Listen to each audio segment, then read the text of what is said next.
नमस्कार, मी संजय आवटे. आवाज महाराष्ट्राचा विशेष कार्यक्रमात तुमचं स्वागत. आज पुन्हा नवी गाज नवा आवाज. खरं म्हणजे मी आज स्टुडिओमध्ये येत असतानाच मला एका जणाचा फोन आला आणि तो मला असं म्हणाला की जेव्हा बराक ओबामा आता येत आहेत भारतामध्ये आणि ते भेटतायत मोदींना, तेव्हा या भेटीकडे खरं म्हणजे आर के लक्ष्मण यांनी कसं बघितलं असतं, अशी आमची चर्चा सुरू होती. आणि त्याच वेळी बातमी आली आर के लक्ष्मण यांचं निधन. मला स्वतःला असं वाटलं की हा खरं म्हणजे आर केंचा मास्टर स्ट्रोक आहे की काय.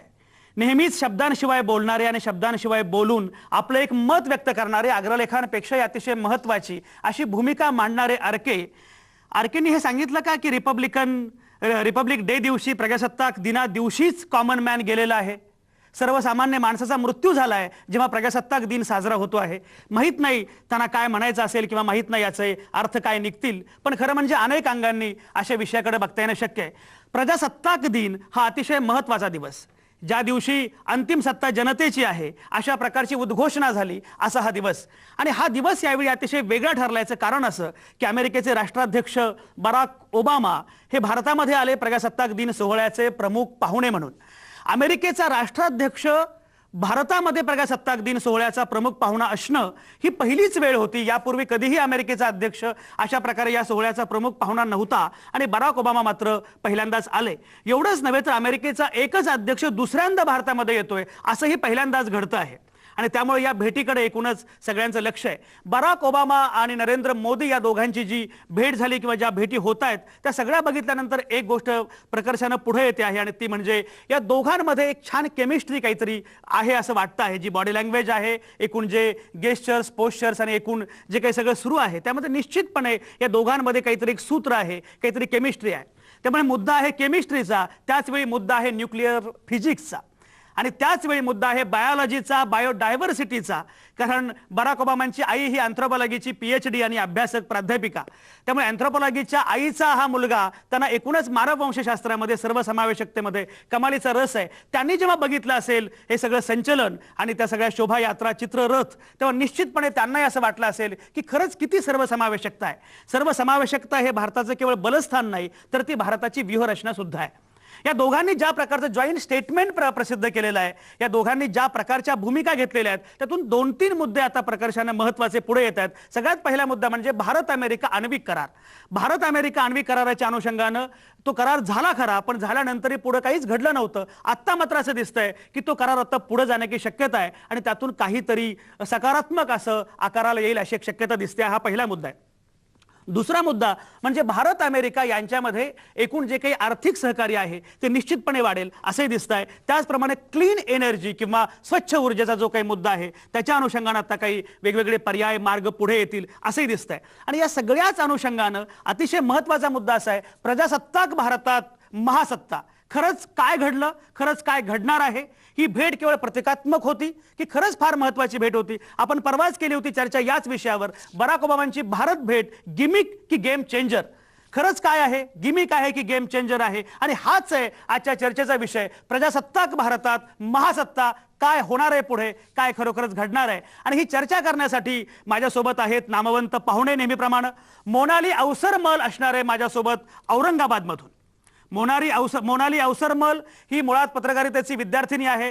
तरुण पत्रकार किंवा एकूणच तरुणाई या सगळ्या भारत अमेरिका संबंधांकडे, बराक ओबामांच्या भेटीकडे काय प्रकारे बघते आहे हे समजावं म्हणून जाणीवपूर्वक आम्ही तिला बोलावलेलं आहे. समीर पाटील आहेत आपल्यासोबत बेलापूर स्टुडिओमध्ये. समीर पाटील हे Indian council on global relation चे असोसिएट फेलो आहेत, राज्यशास्त्राचे अभ्यासक आहेत, ते आपल्यासोबत असणार आहेत. डॉक्टर वैभवी पळसुले आहेत माझ्यासोबत, रुईया महाविद्यालयाच्या राज्यशास्त्र विभागाच्या प्रमुख आहेत आणि राज्यशास्त्राचे एकूण अभ्यासक आहेत.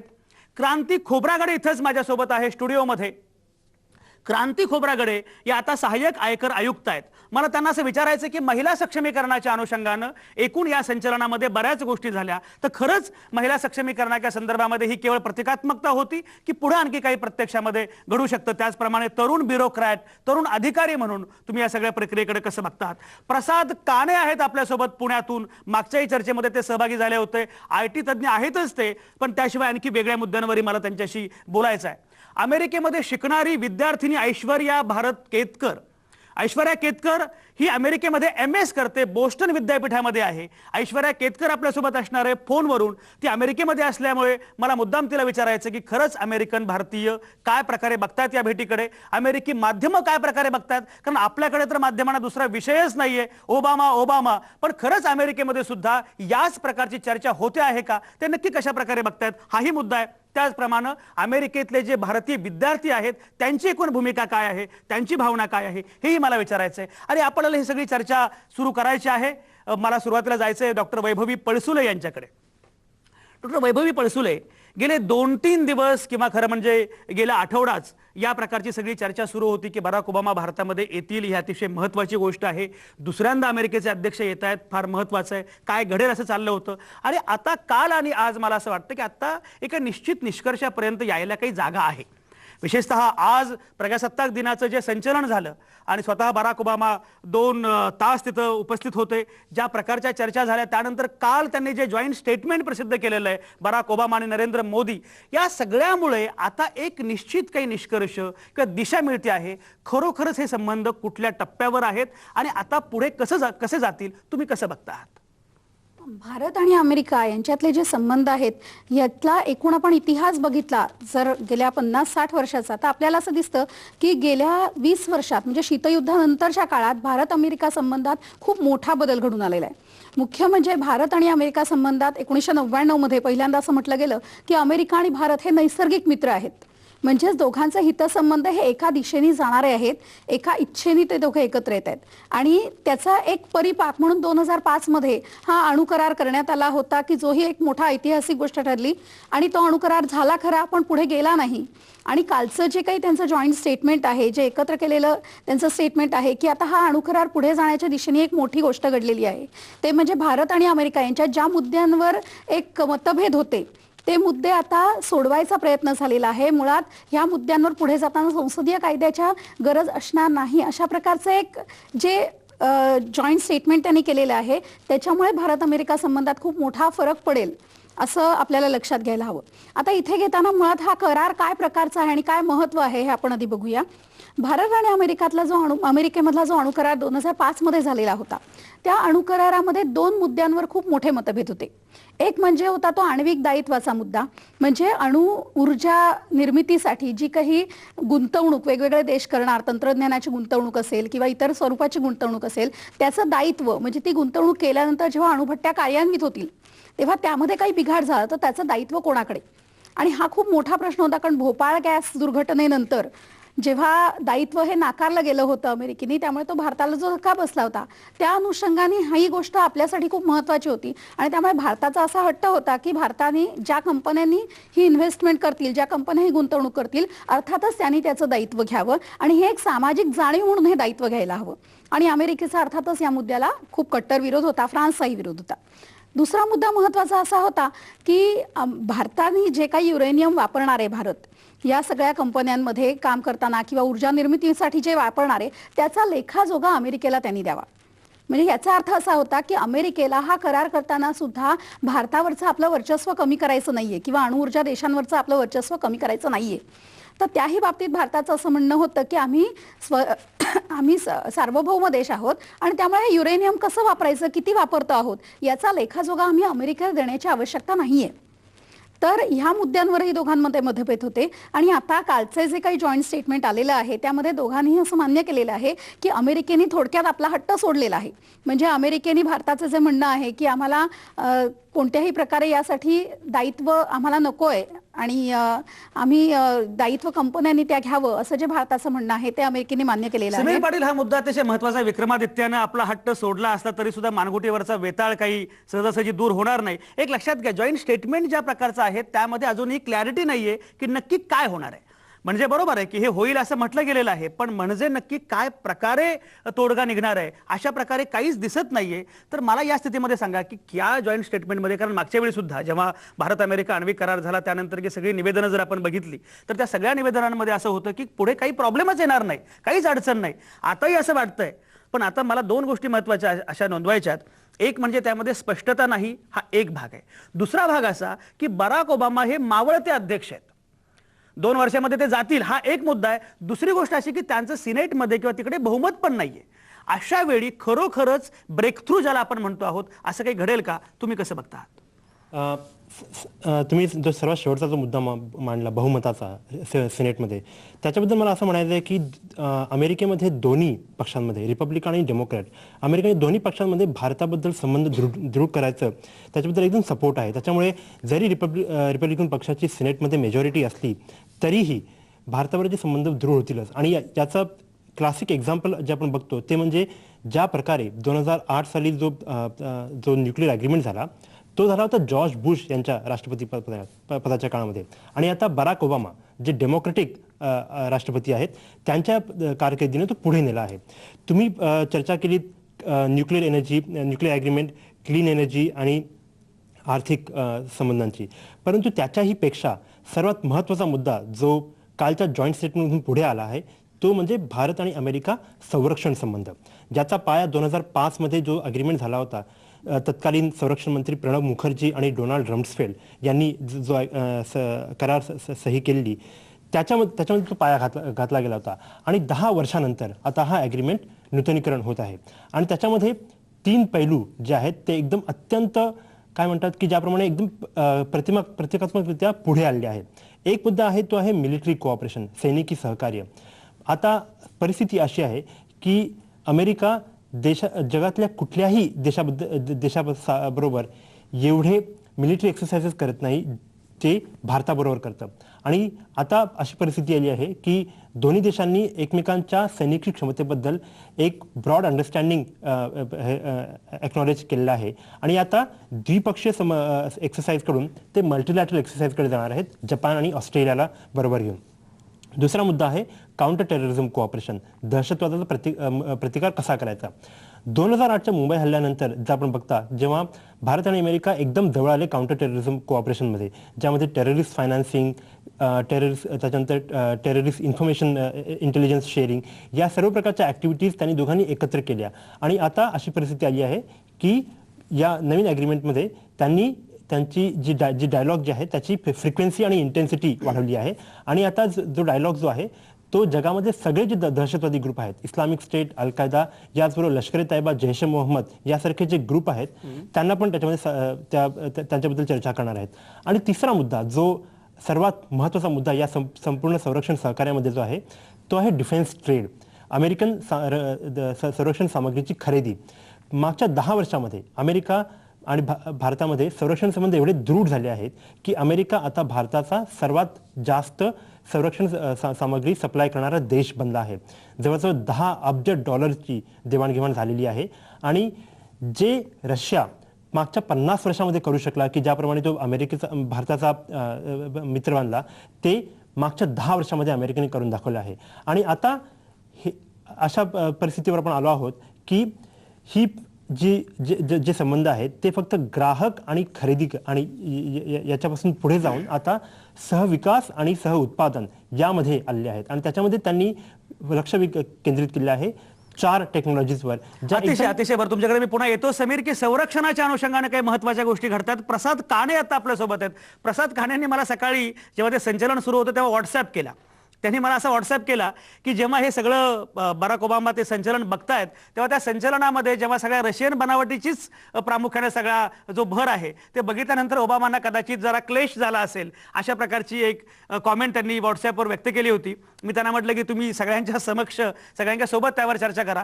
तुमचं काय म्हणणं आहे प्रसाद काणे, एकूण हे सगळं जे काही सुरू आहे की अद्याप आजवर आपण प्रामुख्याने अवलंबून होतो रशियावर, आता मात्र आपण अमेरिकेच्या दिशेने जरा चाललेलो आहोत, या सगळ्या गोष्टींकडे तुम्ही कसं बघता आहात?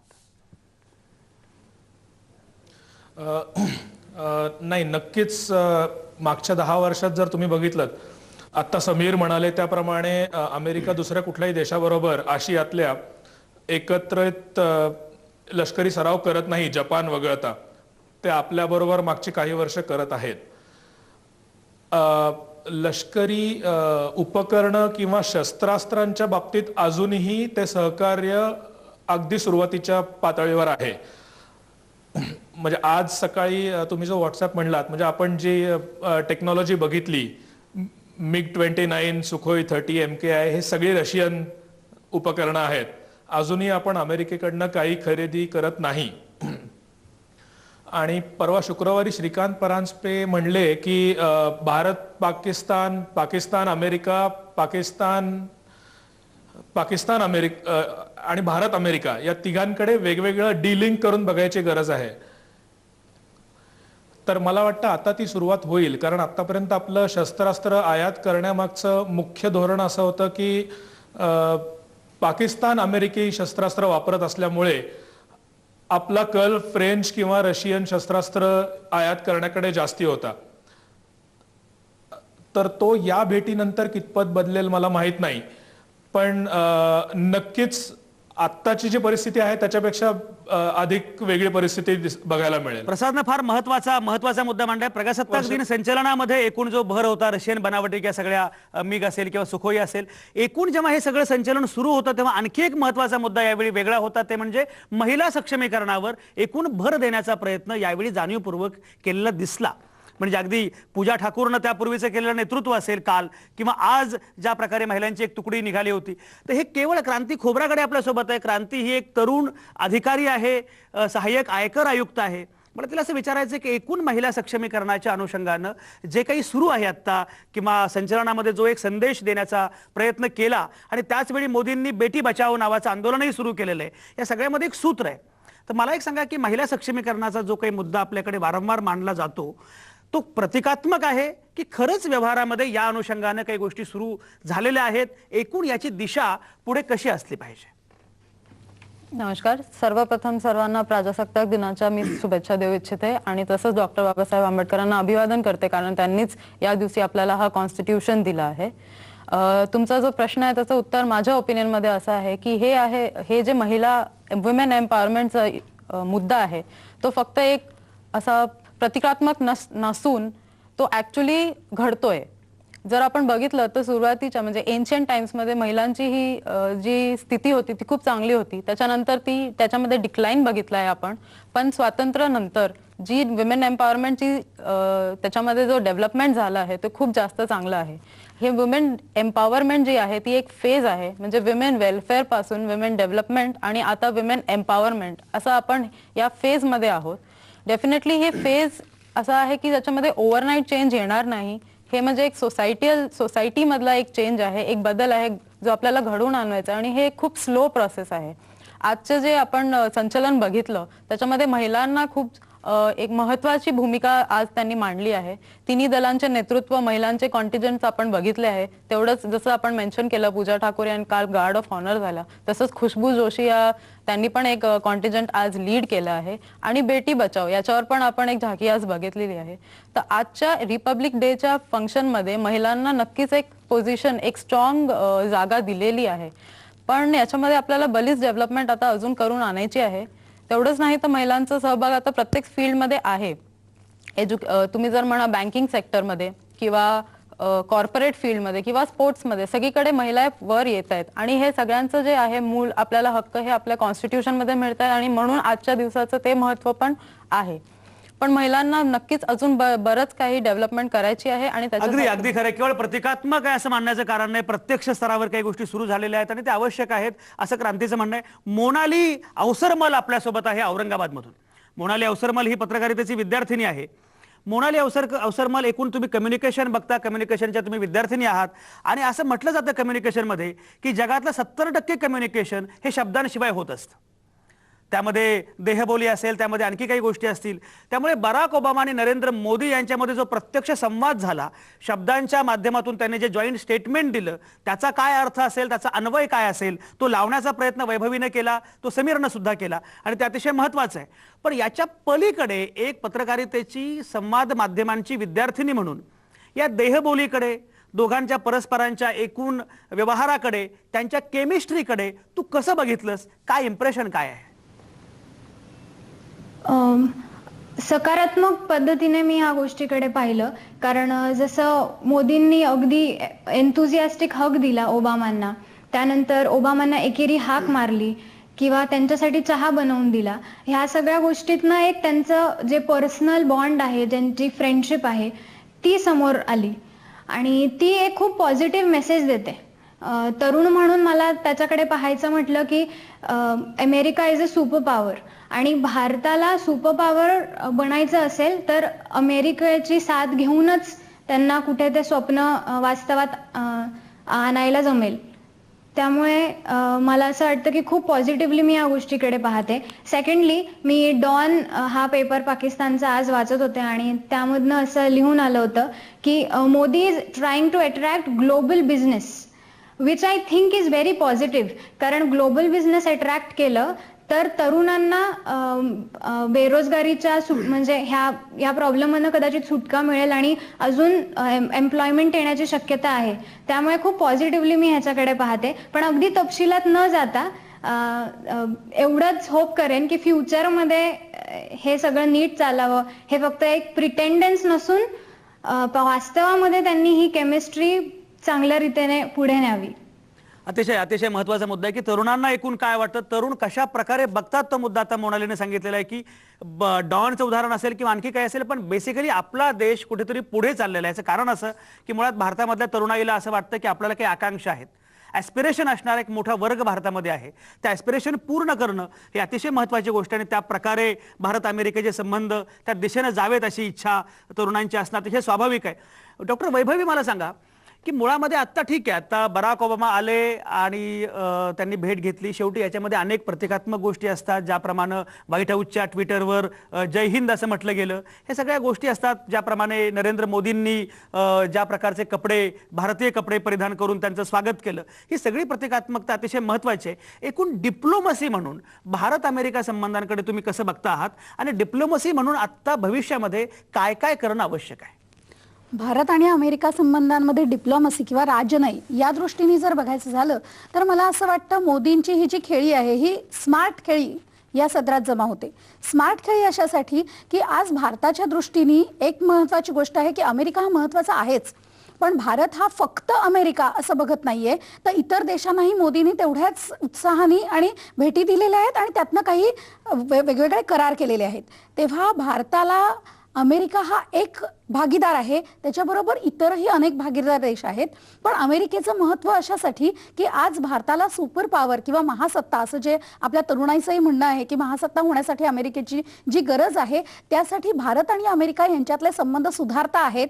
आणि त्यामुळे चीन आणि पाकिस्तान या दोन आपल्या स्पर्धक देशांवरती एक जरब असण्याच्या दृष्टीने भारत आणि अमेरिका संबंध चांगले राखणं किंवा ते पुढे नेणं हे मोदींची एक स्मार्ट खेळी आहे राजनयाच्या दृष्टीने असं आपल्याला म्हणता येईल. जेव्हा आपण बघतो की रशिया आणि पाकिस्तान यांच्यातले जे संरक्षण विषयक करार आहेत ते खूप वेगाने चाललेले आहेत, रशियाची शस्त्र विक्री मोठ्या प्रमाणावर झालेली आहे पाकिस्तानला, अशा वेळेला कुठेतरी एक दबाव तंत्राचा वापर, ज्याला आपण इंग्रजीमध्ये कोअर्सिव्ह डिप्लोमसी असं म्हणतो, या दबाव तंत्राचा वापर करणं राजकारणात खूप महत्त्वाचं ठरतं. आणि विशेष करून आंतरराष्ट्रीय राजकारणात जेव्हा आपण वास्तववादी दृष्टिकोनाने बघतो त्यावेळेला या दबाव तंत्राचा वापर अतिशय महत्त्वाचा ठरतो. त्यामुळे चीन, रशिया आणि पाकिस्तान यांना जर कुठेतरी नियंत्रणात ठेवायचं असेल तर आशियामध्ये भारत आणि अमेरिका हे समीकरण जन्माला येणं किंवा हे समीकरण अधिक दृढ होणं ही एक चांगली खेळी मोदींनी केलेली आहे असं मला वाटतं. अतिशय महत्त्वाची गोष्ट आहे की डिप्लोमसीच्या अनुषंगानं काय प्रकारे आता मोदी बघतायत आणि ओबामा सुद्धा बघतायत आणि पुन्हा भविष्यात काय केलं पाहिजे, ही सगळी अतिशय महत्त्वाची गोष्ट. समीर पाटलांना सुद्धा मला मुद्दाम विचारायचं आहे की खरोखरच याची एकूण पुढची दिशा काय असणार आहे. आजवर आपण अलिप्तता वादाचा कायम पुरस्कार केला, त्या अलिप्तता वादाचं एकूण आत्ता पुढे भविष्यामध्ये काय होणार आहे हा एक मुद्दा आहे. दुसरा, आत्ता वैभवी असं म्हणाल्या की भारत ही महासत्ता होणार आहे, हे आपलं स्वप्न आणि आपली आकांक्षा आहे, हे बरोबरच आहे, पण कागदावर याला काही पुरावा नाहीये. आपण खरं म्हणजे किती मागे आहोत सगळ्या निर्देशांकांचा विचार केला तर आपण अनेक निर्देशांकांमध्ये अगदी उझबेकिस्तानच्या जवळ आहोत, पॅलेस्टाईनच्या जवळ आहोत असं सुद्धा चित्र आहे. या सगळ्या परिस्थितीमध्ये खरंच भारताला जर काही पुढे न्यायचं असेल तर काय करावं लागेल हे मला समीरला विचारायचं आहे. ही सगळी चर्चा आपण करत राहणार आहोतच, पण आता मी घेतोय एक छोटासा ब्रेक. भेट आणि एकूण त्याचे पडसाद, प्रजासत्ताक दिनी काय झालं, प्रजासत्ताक भारतात महासत्ता या विषयावर आपण चर्चा करतो आहोत. सगळे नामवंत आपल्यासोबत आहेत. डॉक्टर समीर पाटील आपल्यासोबत आहेत. समीर पाटील हे JNU स्कॉलर आहेत, त्यांनी तिथे MA केलं, MPhil केलं, तर PhD करतायत आणि मुख्य म्हणजे राष्ट्रीय सुरक्षा परिषद सचिवालयामध्ये त्यांनी जवळपास 5 वर्ष काम केलेलं आहे. मला एक सांगा की सुरक्षितता, अंतर्गत सुरक्षा हा तुमच्या अभ्यासाचा विषय आहे. भारत अमेरिकेच्या संबंधांचा विचार करता प्रामुख्यानं या अंतर्गत सुरक्षिततेच्या अनुषंगानं आता आपली पावलं कशी पडली पाहिजेत हा एक भाग. आणि ब्रेकवर जाण्यापूर्वी मी जे तुम्हाला म्हणालो की आपण असं म्हणतो की भारत हा फार वेगानं महासत्ता होतोय वगैरे वगैरे, पण प्रत्यक्षात मात्र आकडेवारी आपल्याला तसं मान्य करू देत नाही. अशा स्थितीमध्ये खरोखरच भारतानं अमेरिकेच्या संबंधांचा फायदा कशा प्रकारे उठवला पाहिजे, काय केलं पाहिजे? मगाशी जो मुद्दा मांडला होता की पूर्ण परेडमध्ये जी रशियन बनावटीची शस्त्रास्त्र पाहून राष्ट्रपती ओबामांना खूप क्लेश झाला असेल, परंतु त्याच्यावर दुसरी गोष्ट जी आपण बघितली की परेडच्या शेवटी जी सगळी विमानं जी होती ती सगळी अमेरिकन बनावटीची होती. त्याच्यामुळे राष्ट्रपती ओबामांना बरंच सुखदायी वाटलं असेल. परंतु त्याच्यातून पण मोदींनी एक सिम्बॉलिक संदेश देण्याचा प्रयत्न केला आहे आणि तो म्हणजे असा की अमेरिकन बनावटीची जी विमानं होती ती रशियन बनावटीच्या विमानांबरोबर उडत होती. त्याच्यातून म्हणजे असा मेसेज त्यांना द्यायचा आहे की आम्ही तुमच्याबरोबर एवढे संबंध दृढ जरी केले तरी आम्ही बॅलन्स करणार आहोत आणि हा बॅलन्सिंग आम्ही तुम्हाला सिम्बॉलिकपणे दाखवतोय, परंतु हा सिम्बॉलिझम सबस्टन्समध्ये असा येईल की आम्ही अमेरिकेकडून टेक्नॉलॉजी, त्यांच्याकडून पूर्ण इन्व्हेस्टमेंट्स सगळ्या घेऊ, तुमच्यावर आम्ही तसे करार पण करू, पण त्याचबरोबर आम्ही तुमचा एक प्रकारे शत्रू किंवा स्ट्रॅटेजिक कॉम्पिटिटर जो आहे चीन त्याच्याकडे पण जाऊ, त्याच्याकडून $400 मिलियन जी पायाभूत सुविधांमध्ये होणारी गुंतवणूक जी आहे ती पण घेऊ. त्याचबरोबर तुमचा जो दुसरा एक जवळचा देश आहे जपान त्याच्याकडे पण जाऊ, त्याच्याकडून पण $200 मिलियन पायाभूत सुविधांमध्ये होणारी गुंतवणूक घेऊ आणि याचबरोबर आम्ही प्रयत्न करू की भारतामध्ये बिझनेस करण्यासाठी जे ईज ऑफ डुईंग बिझनेस इंडेक्स आहे त्याच्यामध्ये भारताचा नंबर अधिकाधिकरित्या वरती कसा आणता येईल तो एक आम्ही प्रयत्न करू. तर म्हणजे ज्या प्रकारे मोदींनी सिम्बॉलिझम आणि सबस्टन्स दोघांची सांगड घालण्याचा बराच प्रयत्न केलेला आहे. अंतर्गत सुरक्षा, मी ज्या प्रकारे मगाशी म्हटलं की 2008च्या मुंबई हल्ल्यानंतर भारत आणि अमेरिका एकदम जवळ आले अंतर्गत सुरक्षेच्या संबंधांमध्ये. त्यांचा सर्वात पहिला जो एफर्ट होता तो म्हणजे आपला दृष्टिकोन पाकिस्तानमधल्या दहशतवादी ग्रुप्सकडे बघण्याचा काय आहे आणि अमेरिकेचा दृष्टिकोन काय आहे त्या दोघांची सांगड घालण्याचा एक प्रयत्न त्याच्यातून झाला. त्याच्यानंतर त्यांनी दुसरा प्रयत्न असा केला की टेररिस्ट फायनान्सिंग, ज्या प्रकारे दहशतवादी नवीन आर्थिक साधनं वापरून आपल्या कारवायांना पाठबळ देण्याचा प्रयत्न करतात त्याच्यावर आम्ही कशा प्रकारे कंट्रोल करू शकू. आणि तिसरा जो मुद्दा आता जो नवीन एक मुद्दा जो आहे जो ज्या प्रकारे इस्लामिक स्टेट या दहशतवादी संघटनेने दाखवला आहे की ते ट्विटर आणि फेसबुकचा वापर करून आपले प्रॉपगंडा मटेरियल स्प्रेड करण्याचा प्रयत्न करत आहेत, तर सायबर सिक्युरिटीज हा जो मुद्दा आहे त्याच्यावर आता भारत आणि अमेरिका जास्त प्रयत्न करणार आहेत. अच्छा, सायबर सिक्युरिटीचा मुद्दा अतिशय महत्त्वाचा आहे. प्रसाद काने आपल्यासोबत आहेत. प्रसाद काने हे IT तज्ज्ञ आहेत. प्रसाद काने, सायबर सिक्युरिटी या मुद्द्याबद्दल मला तुमचं मत हवंच आहे, पण मुळामध्ये आपण परवाही चर्चा केली की भारत अमेरिकेच्या संबंधांमध्ये IT हा अतिशय महत्त्वाचा मुद्दा आहे. याच्याकडे तुम्ही कसं बघता आहात? परवा आपण बोललो त्याप्रमाणे अमेरिका भारतातनं आयात करत असलेल्या गोष्टींमध्ये जवळजवळ 35% IT सर्व्हिसेसचा वाटा आहे.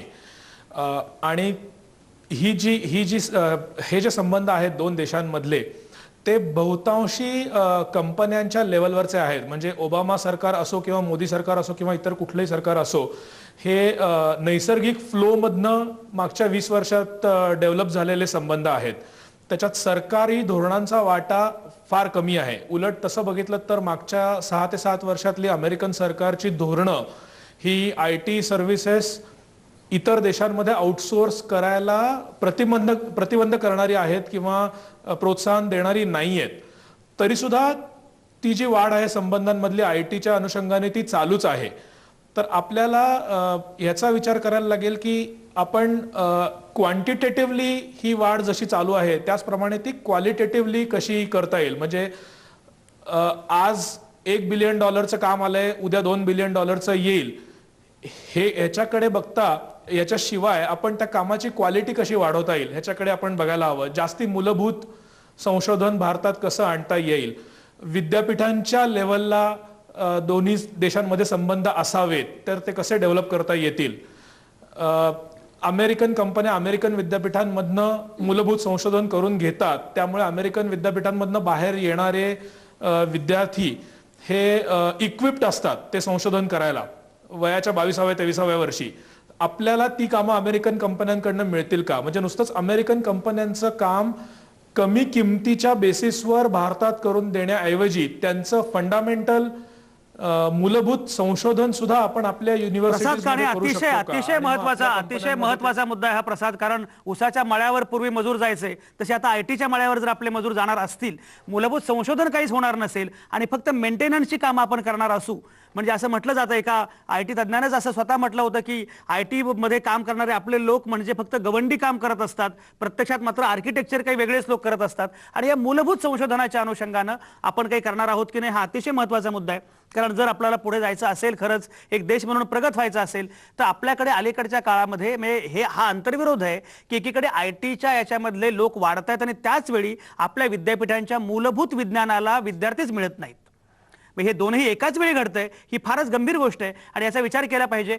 हे महत्वाचं आहेच. वैभवी पळसुले, मला सांगा, तुमचा विषय भारत पाक संबंध हा तुमच्या अभ्यासाचा खास विषय आहे आणि त्या विषयावर तुम्ही सातत्यानं काही लिहिता आहात, बोलतात. मला एक सांगा की आता जेव्हा बराक ओबामा इथे आले तेव्हा त्यांनी पाकिस्तानला सज्जड दम दिला वगैरे बातम्या आल्या आणि मग पाकिस्तानला अमेरिकेने दम दिला की याचा आपल्याला फार आनंद होत असतो.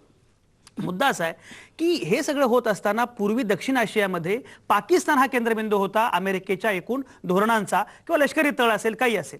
आता 2-3 स्तरांवर हा संबंध महत्वाचा आहे. एकतर पाकिस्तान म्हणून ते महत्वाचं आहे. अफगाणिस्तानमध्ये स्थित्यंतर झालेलं आहे, अमेरिकेनं सैन्य मागे घेतलेलं आहे, तिथे आता राजकीय स्थित्यंतर झालेलं आहे. या सगळ्या पार्श्वभूमीवर पाकिस्तान, कारण काश्मीर प्रश्न तेवढाच महत्वाचा आहे, त्याच्या अनुषंगानं अनेकदा काही अमेरिका भूमिका घेत नाही असे आपण मानत असतो. या सगळ्या अनुषंगानं भारत पाकिस्तान परिप्रेक्षात अमेरिकेकडून आपण जास्तीत जास्त फायदा कसा घेतला पाहिजे आणि त्यासाठी डिप्लोमसी काय असली पाहिजे? भारत आणि अमेरिका हे जे संबंध आहेत हे यासाठीच खऱ्या अर्थाने तर मला असं वाटतं महत्वाचे ठरतात. कारण भारताच्या दृष्टीने आता जेव्हा अमेरिका अफगाणिस्तानमधून सैन्य मागे घेते आहे तेव्हा सगळ्यात मोठा धोका आहे तो म्हणजे दहशतवाद वाढण्याचा. आता हा जेव्हा दहशतवाद वाढण्याचा जो धोका आहे तो दहशतवादासाठी भारत आणि पाकिस्ताननी मुळात पाकिस्तानी या दहशतवादावर पूर्ण नियंत्रण घातलं पाहिजे आणि ते अमेरिकेच्या दडपणाशिवाय होत नाही हे आपल्याला लक्षात आलेलं आहे. म्हणजे भारताने कितीही कडक भाषा वापरलेली असली तरी भारताचा सर्वसाधारण एक आंतरराष्ट्रीय स्तरावरची जी प्रतिमा आहे ती कशी आहे की भारत नुसती भाषा वापरतो, प्रत्यक्षात काही करत नाही. अमेरिका मात्र ते करून दाखवते. मग ही जर जी काही परिस्थिती आहे ती परिस्थिती एका बाजूने बदलायला तर हवीच आहे आपल्याला. पण त्याचबरोबर आता अमेरिकाने आपले चांगले संबंध आहेत ना, मग त्याचा फायदा घेऊन पाकिस्तानवर खऱ्या अर्थाने जर तालिबानची मुकाबला करायच्यासाठी जे पाकिस्तानवर दडपण आणणं गरजेचं आहे किंवा काश्मीरमधला दहशतवाद संपवण्यासाठी जे पाकिस्तानवर दडपण आणणं गरजेचं आहे ते दडपण आणण्यासाठी भारत अमेरिका संबंधांचा खूप चांगला उपयोग होऊ शकेल असं मला वाटतं. अर्थात हा पूर्ण विचारपूर्वक उपयोग करायला हवा. म्हणजे केवळ अमेरिकेच्या मागे लपून भारताने पाकिस्तानला धमक्या देणं हा अशा प्रकारचा उपयोग होता कामा नाहीये. तर अमेरिका पाकिस्तानवर दडपण आणेल, कारण अफगाणिस्तानमध्ये जेव्हा अमेरिका सैन्य मागे घेते त्यावेळेला दहशतवाद फोफावणार नाही याची काळजी अमेरिकेला आहेच. कारण अफगाणिस्तानमध्ये निर्माण होणारा परत होणारा जो दहशतवाद आहे तो जेवढा भारतासाठी वाईट आहे तेवढाच तो अमेरिकेसाठी वाईट आहे. त्यामुळे अमेरिका दहशतवाद फोफावणार नाही याची काळजी घेणारच आहे. पण त्याचं जे मूळ पाकिस्तानात आहे ते पाकिस्तान पूर्णपणे ते मूळ नाहीसं करेल यासाठी पाकिस्तानवर सगळ्या बाजूनी दबाव आणला पाहिजे. केवळ भारताने तक्रार करून भागणार नाहीये की आम्हाला सीमेपलीकडच्या दहशतवादाला तोंड द्यावं लागतंय, कारण युद्ध हा या परिस्थितीतला पर्याय नाही. म्हणजे हे सगळं जर राजनयानीच सोडवायचं असेल तर त्यासाठी जसं आपण म्हणतो आहे की अमेरिका भारताचा प्यादा म्हणून वापर करते आहे का आशियामध्ये, तसं मग भारताने अमेरिकेला एक हाताशी धरून पाकिस्तानवर दबाव आणणं किंवा चीनवर दबाव आणणं की त्यांनी दहशतवादासाठी पाकिस्तानला मदत करू नये किंवा इराणवर दबाव आणणं हे सगळं भारत करू शकतो जर भारताने त्या प्रकारचा राजनय स्वीकारला तर, असं मला वाटतं. डिप्लोमसी हा याच्यामध्ये अतिशय महत्वाचा मुद्दा. अगदी वेगळा मुद्दा मला खरं म्हणजे क्रांतीला विचारायचा आहे की ही सगळी चर्चा जी काही आहे राजकीय किंवा भूराजकीय जिओ पॉलिटिक्स या सगळ्या संदर्भातली ती होत राहील, ती महत्वाची आहेत. पण क्रांती, तुम्ही आता सहाय्यक आयकर आयुक्त आहात, ब्युरोक्रेसीमध्ये नव्यानं आता 2-3 वर्ष तुम्ही काही काम करता आहात. एक ब्युरोक्रॅट म्हणून, नुकत्याच या सगळ्या सेवेमध्ये आलेले ब्युरोक्रॅट म्हणून तुम्ही भारत अमेरिका संबंधांकडे नक्की कशा प्रकारे बघता आहात? भारत अमेरिका संबंधावर ऍक्च्युली मला इथे कमेंट करणं थोडं इमॅच्युअर असेल, कारण याच्यावर मी थोडा अभ्यास पण नाही केलाय आणि हे पॉलिसी डिसिजन्स आहेत. पण ॲज अ ब्युरोक्रॅट मला इथे असं असं वाटतं की जे पॉलिसीज गव्हर्नमेंटच्या आहेत ॲज अ ब्युरोक्रॅट, आणि आता आम्ही सर्व्हिसेसमध्ये जसे नवीन आलो आहेत तर आमचं हे धोरण असलं पाहिजे की जे पॉलिसीज पण गव्हर्नमेंट अडॉप्ट करते एक ब्युरोक्रॅटनी ती कॉन्स्टिट्यूशन मध्ये ज्या कारण की तुम्ही व्हॅल्यूज आयकर आयुक्त आहात, एक मुद्दा असा नेहमी मांडला जातो की आयकराच्या अनुषंगानं ज्या काही आपल्याकडची जी धोरणं आहेत ती उद्योजकांना अजिबात अनुकूल नाहीत. म्हणजे जर तुम्हाला उद्योजक व्हायचं असेल तर तुम्हाला NRI व्हावं लागेल, बाहेर जावं लागेल, पण भारतामध्ये मात्र अजिबात नाही. उद्योजकांना अनुकूल असं किंवा एकूणच आयकराची जी भूमिका आहे ती तुलनेनं पारदर्शक नाही अशा प्रकारे मानलं जातं. तुम्ही आत्ताच्या या भूमिकेचं किंवा धोरणाचं समर्थन कसं कराल? मी एवढंच, माझ्या ओपिनियन मध्ये मी एवढंच म्हणू शकेल की हे जे पॉलिसी डिसिजन्स आहेत किंवा आपण असं म्हणतायत की बिझनेसमॅनला एक कम्फर्टेबल ॲटमॉस्फिअर जर नाही आहे, असं नाही आहे. ऍक्च्युली हे लॉ मेकिंग पण आहे, आपले जे लॉज आहेत ते थोडे कॉम्प्लिकेटेड आहेत असं म्हणता येईल. त्याच्यामध्ये सिम्प्लिसिटी नाही आहे. पण तरी आपण आता गव्हर्नमेंट ही ट्राय करतंय. डायरेक्ट टॅक्स कोड बिल आता जो येणार आहे, जर त्याचे आपण जर क्लॉजेस बघितल्या तर डेफिनेटली एक एन्व्हायरमेंट असा आपण डेव्हलपमेंटसाठी देण्याचा प्रयत्न करतोय. आणि जेव्हा पण ते इम्प्लिमेंट होईल त्याच्यामुळे नक्कीच, कारण इंडिया ग्लोबलायझेशन मध्ये तर आपण असं म्हणू शकत नाही की India will remain separate and from the other countries in the world, असं होणार नाही. तर आपल्याला असेच पॉलिसीज अडॉप्ट कराव्या लागतील आणि जे काही पॉलिसी डिसिजन्स होतील ते डेफिनेटली एक ॲटमॉस्फिअर क्रिएट करेल की ज्याच्यामध्ये कम्प्लिटली देशाची प्रगतीच पुढे होईल. प्रसाद काणे आपल्यासोबत आहेत. खरं म्हणजे मला हा प्रश्न ऐश्वर्या केतकरला विचारायचा होता, पण ऐश्वर्या केतकरचा अमेरिकेतला मोबाईल नंबर का लागत नाही मला समजत नाहीये. ती आउट ऑफ रीच आहे. पण आत्ता माझ्या रीचमध्ये प्रसाद आहे. प्रसाद, मला सांगा की तुमचे अनेक मित्र अमेरिकेमध्ये आहेत किंवा IT मध्ये काम करतायत. ज्याप्रमाणे भारतामध्ये एक छान हाईप आहे किंवा आता ओबामा मोदी भेटीच्या बद्दलचं सगळं कौतुक सगळ्या TV चॅनल्सवर किंवा वर्तमानपत्रांमध्ये सुरू आहे, अमेरिकेतल्या माध्यमांमध्ये एकूण काय प्रकारची चर्चा आहे? अमेरिकी भारतीय काय प्रकारे विचार करतायत, काय सांगाल? अमेरिकेतल्या म्हणजे मेनस्ट्रीम मीडियामध्ये ह्याची चर्चा फार नाहीये, पण अमेरिकन भारतीयांमध्ये याची चर्चा इनफॅक्ट आज आम्ही त्याच्यावर गप्पा मारल्यात खूप मित्रांमध्ये. ही चर्चा बरीच आहे आणि प्रत्येकाच्या मनामध्ये कुतूहल आहे की काय होईल आणि याच्यातून पुढे काय गोष्टी घडतील. कारण ही तसं म्हटलं तर फक्त 1-2 किंवा 3 दिवसाची शिखर परिषद आहे.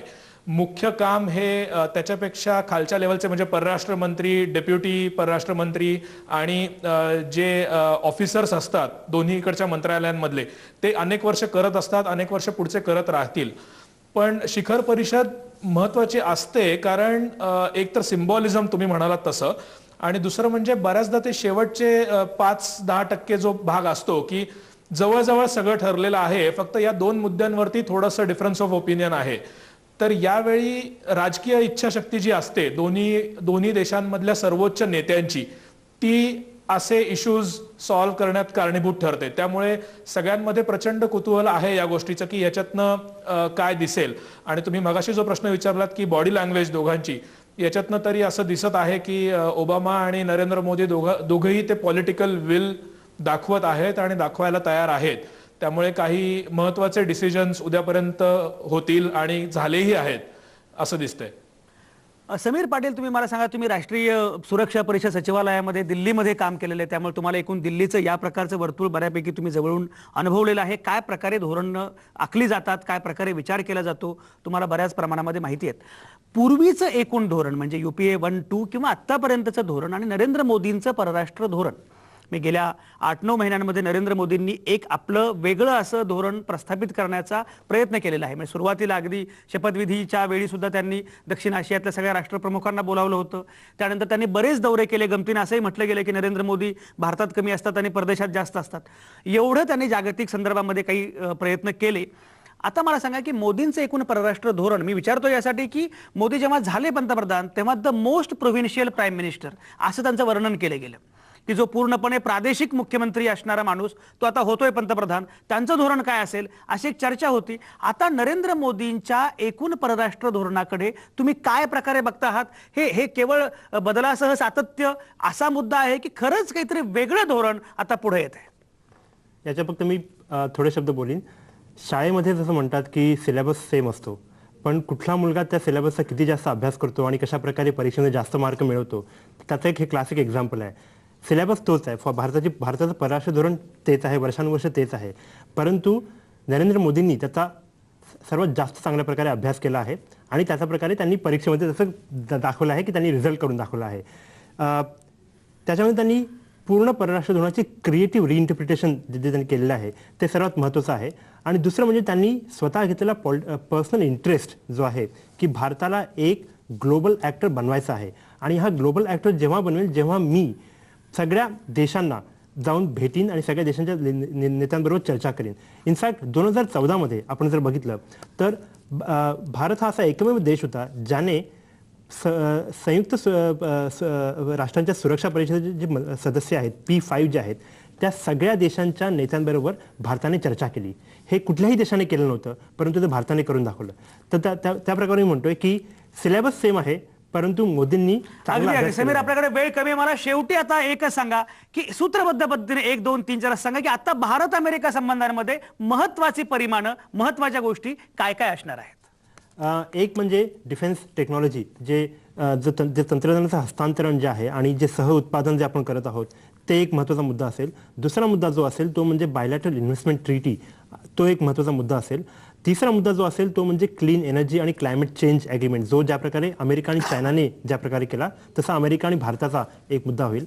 आणि चौथा मुद्दा जो ज्या प्रकारे वैभवी मॅडम बोलत होत्या, न्यूक्लिअर डील जो आहे त्याचा कमर्शियल. अतिशय हे सगळेच मुद्दे महत्वाचे आहेत. खरं म्हणजे आपण ऐकली ही चर्चा. बराक हुसेन ओबामा अमेरिकेचे राष्ट्राध्यक्ष प्रजासत्ताक दिनाचे पाहुणे म्हणून भारतामध्ये आले आणि भारतामध्ये एक नवी सळसळ निर्माण झाली की अमेरिकेचा अध्यक्ष आतापर्यंत कधीच या प्रजासत्ताक सोहळ्याचा पाहुणा म्हणून आला नव्हता. बराक ओबामा सुद्धा भारावून गेले या सगळ्या सोहळ्यानं, सांस्कृतिक वैविध्यानं, सामरिक सामर्थ्यानं भारताच्या. अनेकांना तो हाईप वाटतो आहे, अनेकांना हे जरा जास्तच अतिरंजित आहे असं वाटतंय. पण सगळ्यात महत्त्वाची गोष्ट म्हणजे जरी प्रतिकात्मकता जरी बघितली तरी सुद्धा भारत अमेरिका पुन्हा एकदा एकत्रितपणे काही करू पाहतायत. दक्षिण आशियासाठी, एकूण जागतिक संदर्भासाठी ही अतिशय महत्त्वाची घटना आहे.